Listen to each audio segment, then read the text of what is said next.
বল। Hello. হ্যাঁ শোন, তুই কোথায় রে? হ্যাঁ, এই তো পাড়ার মণ্ডপের সামনেই আছি, বল। না মানে, আই নিড ইয়োর হেল্প। আরে বল না। কি রে বল। অ্যাকচুয়ালি আমার অ্যাকাউন্ট থেকে জানি না কেন সাগরের অ্যাকাউন্টে টাকাটা ট্রান্সফার করা যাচ্ছে না। সাগরদাকে টাকা? আমার থেকে ওর এটাই প্রয়োজন ছিল। তুই এক কাজ কর, তুই সাগরকে 10,000 টাকা জিপে করে দে, আমি পৌঁছে গিয়ে তোকে টাকাটা ট্রান্সফার করে দেবো। ফিরছি মানে? মানে কি? আমি ফিরে যাচ্ছি। হ্যাঁ?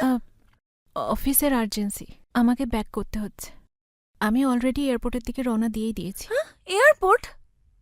বাই, ভালো থাকিস সবাই। আরে